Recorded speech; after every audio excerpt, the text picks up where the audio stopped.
Olá! No dia 15 de março último, a Avenida Paulista viveu uma das suas maiores manifestações. Milhares de pessoas foram às ruas demonstrar sua desaprovação à reforma da Previdência e à perda de direitos trabalhistas. No Congresso, deputados e senadores se apressam em aprovar essas mudanças, mesmo sem o respaldo de grande parte da população brasileira. Todos temem a possibilidade de sequer chegarem a se aposentar depois de uma vida inteira de trabalho. Pequenos municípios que movimentam sua economia com esses recursos podem definhar. E todos querem saber se, de fato, a Previdência está quebrada. A aposentadoria é o tema do Bom para Todos, que começa agora. O caminho é a recuperação da dívida ativa da União. Como que vai ficar a situação daqueles que estão para se aposentar? Uma previdência privada, ela só paga o benefício até a tua contribuição, até a tua poupança. Muitos especialistas em previdência entendem que uma reforma tão profunda e radical como está sendo proposta pelo governo Temer não seria necessária caso se tomasse uma única providência: cobrar a dívida de empresas públicas e privadas que lançam mão de artifícios jurídicos para escapar das suas obrigações fiscais. O governo Temer deixou de lado a cobrança de 426 bilhões de reais que empresas públicas e privadas devem à Previdência, valor quase 3 vezes maior do que o alegado rombo. De acordo com o Sindicato dos Procuradores da Fazenda Nacional, se o governo cobrasse parte dessas dívidas, a reforma da Previdência não precisaria ser feita. O caminho é a recuperação da dívida ativa da União. Nós temos um estoque de mais ou menos 1,8 trilhões inscrito em dívida ativa da União. Então tem muito dinheiro aí a ser recuperado. Se você ver aí, se você recuperar 10% desse montante, você já não tem déficit fiscal. 3% das empresas inadimplentes respondem por 63% das dívidas com a Previdência. O que chama atenção é o fato de haver, entre os grandes devedores, empresas famosas, conhecidas, com potencial de pagamento desses valores, né? Então, a dificuldade é que as empresas usam de sua engenharia fiscal, né? Então, elas recorrem a todos os artifícios jurídicos para postergar ou mesmo evitar o pagamento dessas dívidas. Há também várias fraudes tributárias.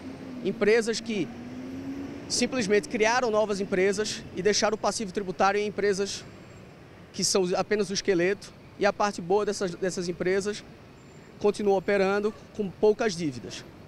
E esse tipo de fraude é o grande escopo do trabalho da Procuradoria da Fazenda Nacional. No ano passado, a Procuradoria da Fazenda recuperou apenas 4 bilhões e 150 milhões de reais, valor irrisório, menos de 1% da dívida previdenciária. As empresas sempre vão tentar transferir o ônus do momento de crise para os trabalhadores. Nosso convidado de hoje é o advogado especialista em Previdência, Remídio Todeschini, ex-diretor executivo de Previdência de Santo André e ex-secretário de Políticas Públicas do Emprego do Ministério do Trabalho. Tudo bem, Remi? Vou chamar de Remi, como você é conhecido. É melhor. Tudo bem, tudo bem. Vamos lá. A pergunta que todos se fazem é a mais óbvia possível. Por que o governo não cobra essas dívidas e opta por mandar a conta para a parte mais vulnerável da população? Olha, parte inclusive dessa dívida aí que foi colocada inicialmente é uma cobrança de que trabalhadores contribuíram e empresas não recolheram, que é a parte da contribuição, é a apropriação indébita. Essa é uma primeira questão.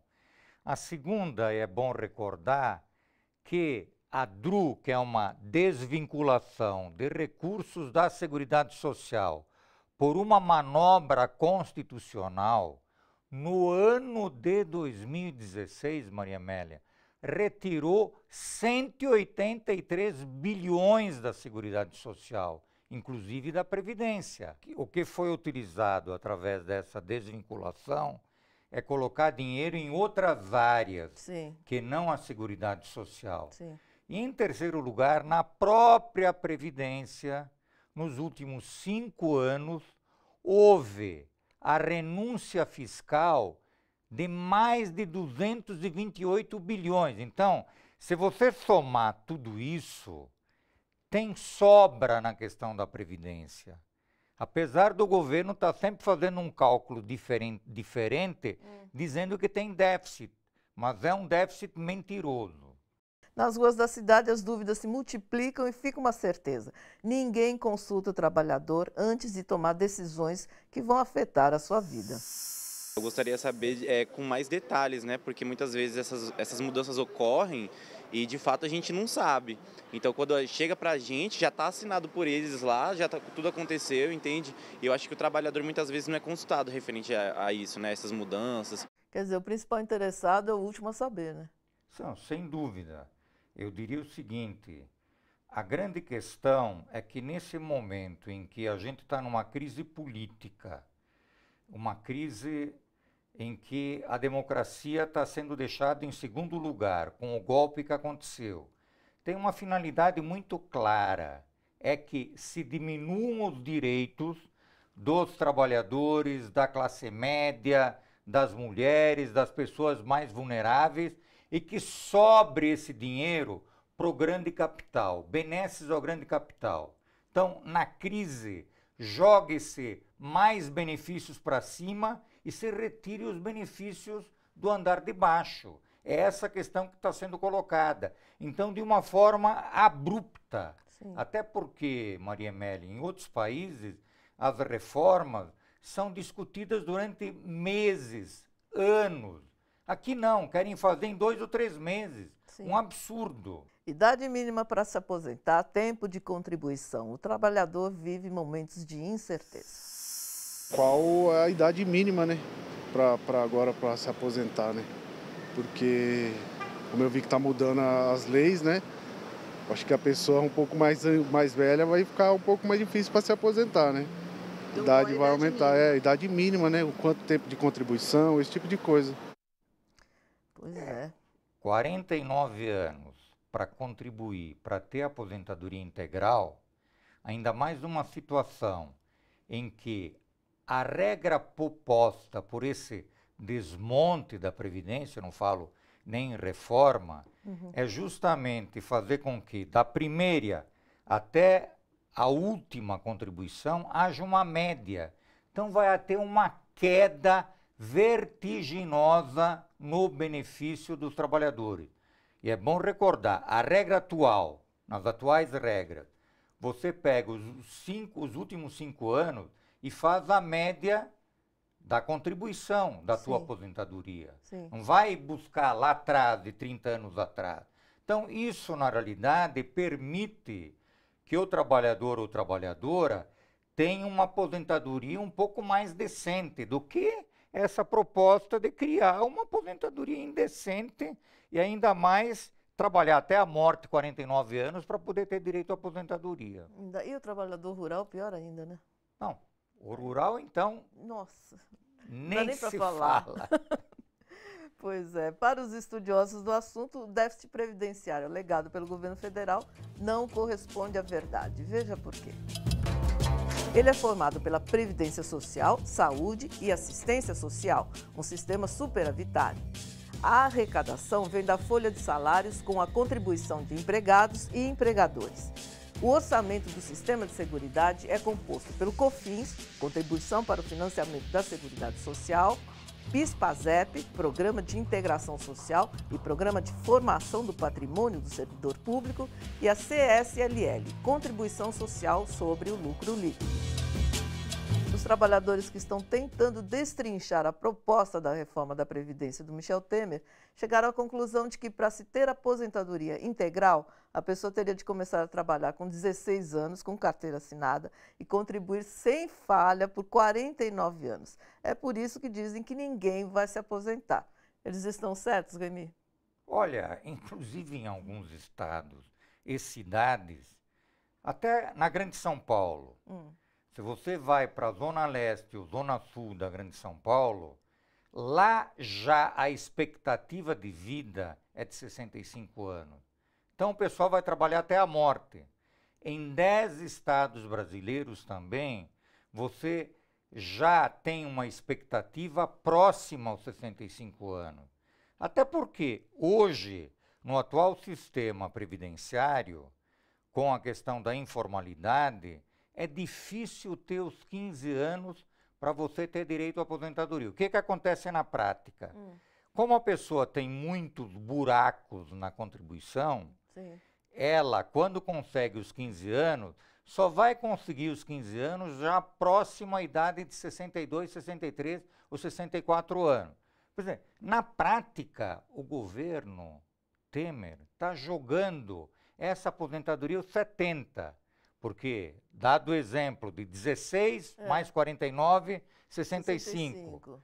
Começa com 20 mais 49, 69 anos. Sim. E a tal aposentadoria da velhice, que você não tem renda, ela vai passar de 65 a 70 e não mais vinculada ao salário mínimo, vai ser menor, pode chegar até a metade do salário mínimo, essa aposentadoria de subsistência, que é o tal do BPC, que é benefício de prestação continuada. Então, é um verdadeiro absurdo. Sim. Essa proposta colocada pelo governo. É de matar o trabalhador, quer dizer, como tem várias piadas aí nas redes sociais, sim, que todo mundo vai pedir aposentadoria de caixão na porta da Previdência Social. Chegou a sua aposentadoria, abre a tampa do caixão. É. Tragédia. No próximo bloco, trabalhadores promovem seminários para tentar entender o quanto a reforma da Previdência vai afetar as suas vidas. Ela retarda a aposentadoria, ela chega a impedir muitos trabalhadores de se aposentar.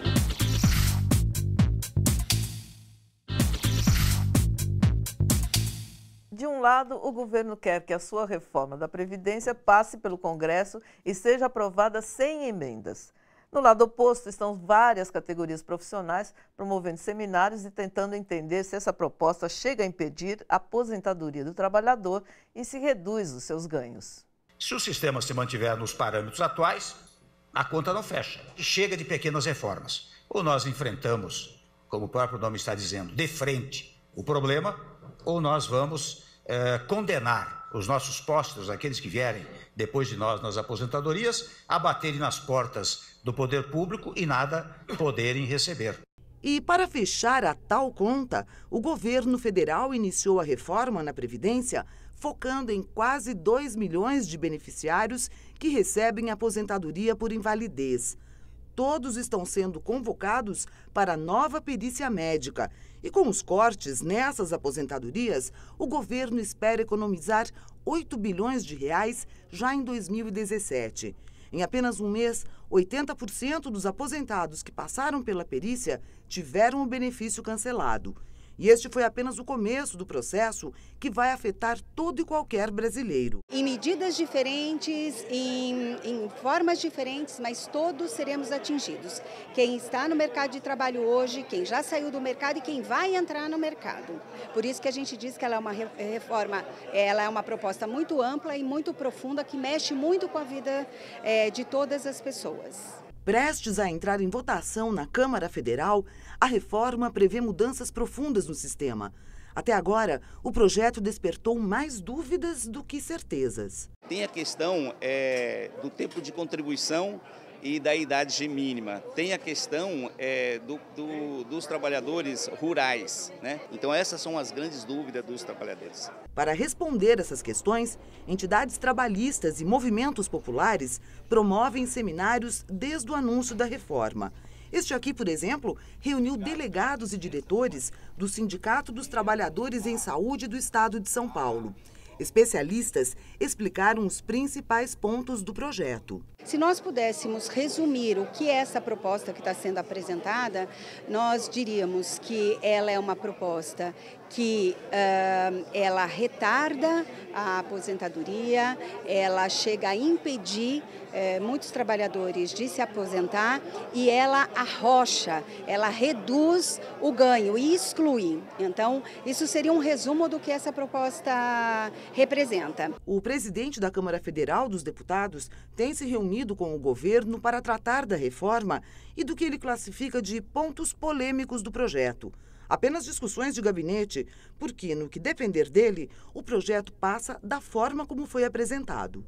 Discutir com eles, em cima dos pontos, aquilo que tem gerado mais polêmica, mas nós não viemos aqui de forma nenhuma pedir mudança em nenhum ponto.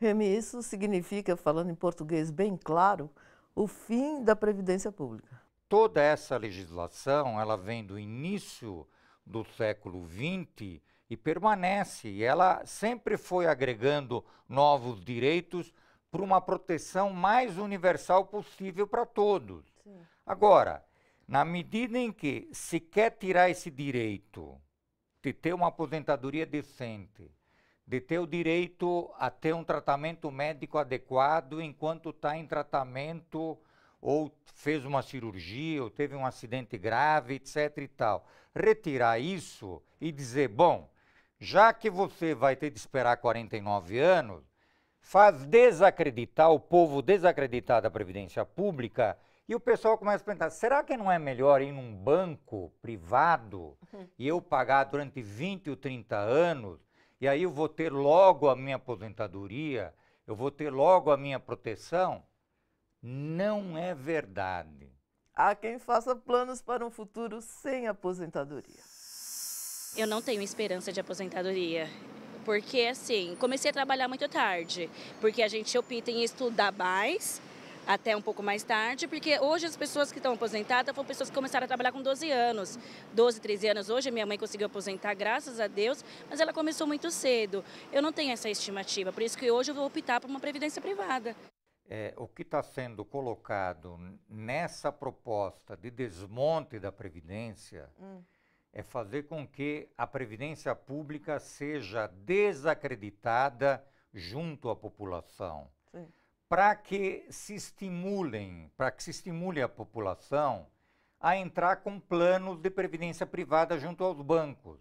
Mas só que isso é um engano, é um engodo, porque enquanto a Previdência Pública ela garante o teu benefício até o final da vida, uma previdência privada, ela só paga o benefício até a tua contribuição, até a tua poupança. Se você viver mais, além daquela poupança que você programou, o benefício cessa na atividade privada. E aí vem um exemplo aí, escabroso, que veio do Chile recentemente, porque é bom recordar que no Pinochet, a Previdência do Chile foi totalmente privatizada. As empresas não contribuíam nada. E o que acontecia? De cada 100 pesos, no caso do Chile, que o trabalhador contribuía, 18% ficava com um banco, uma administradora, que eles chamavam lá. Só que no final dos 30 anos, esse trabalhador que contribuiu, dos 100 que ele colocou, só recebeu 38 pesos na sua aposentadoria, ou seja, proporcionalmente, sim, né? Sim. Se contribuiu com 1.000, teve 380. Então teve um rebaixamento cruel. Prova disso que houve um movimento muito grande, principalmente no ano passado, onde se mobilizou mais de 100 mil trabalhadores, e nessa mobilização, inclusive a presidenta lá, a Bachelet, ela voltou a colocar a Previdência Pública com contribuição paritária. Então, essa ideia já tem exemplos, então, né, de que não dá certo. Não dá. Até porque, bem recordando aqui, nos Estados Unidos, a previdência básica maior é uma previdência pública, que garante aos trabalhadores americanos entre 900 e 2.900 dólares como aposentadoria final, né? Sim. Se quiserem depois, então tem complementos, a tal da aposentadoria complementar, que ninguém é contra. Quais as categorias profissionais ficaram de fora dessa reforma do Michel Temer e por que razão? Bom, infelizmente ainda no Brasil, algumas grandes corporações continuam sendo beneficiadas. Primeira, os militares.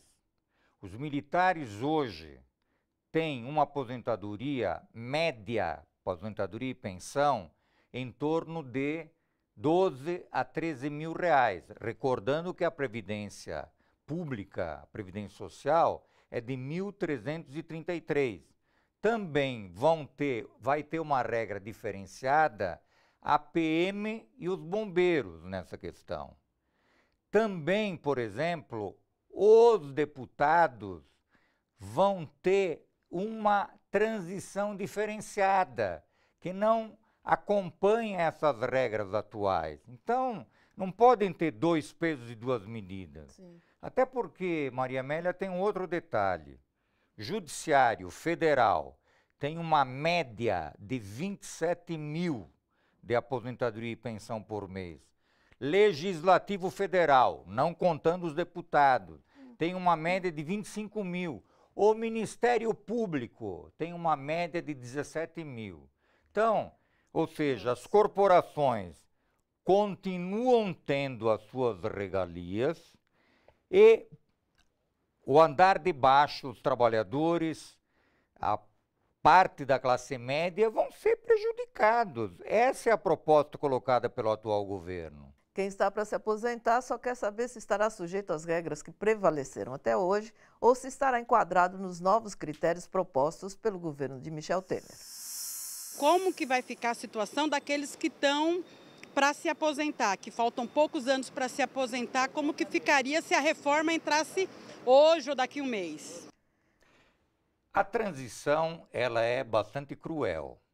Então, como ela perguntou, se a mulher tiver 45 anos e faltar mais 5 na regra atual, ela tem de trabalhar 50% a mais, ou seja, 7 anos e meio.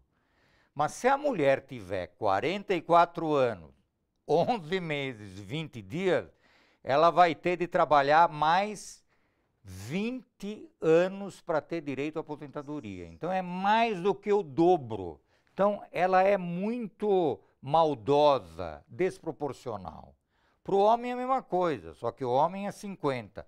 Um homem que tiver 49 anos, 11 meses e 20 dias, ele tem que trabalhar mais 15 anos, porque 15 anos e uns quebradinhos, tá? O homem que tiver 50 anos e um dia, ele só precisa trabalhar na realidade, se ele faltar 5 anos, mais 7 anos e meio. Então, é a metade do tempo nessa quebrada de transição, ou ter 50 ou ter 45 anos no caso das mulheres. Como se vê, a questão não é apenas a dificuldade ou a impossibilidade de se aposentar. Há praticamente um projeto de país descendo pelo ralo junto com a sua população. Tá certo, Remy? Se nós deixarmos as coisas rolarem só dentro do Congresso, sem mobilização, sem pressão, vai acontecer. Porque também hoje a gente vê que até os deputados estão divididos. Eles estão sabendo que isso impacta no povo, impacta de forma muito ruim. Temos de reagir a isso, não tem jeito. Se a gente reagir, sem dúvida, o Congresso vai ter de ficar sensível a essa situação.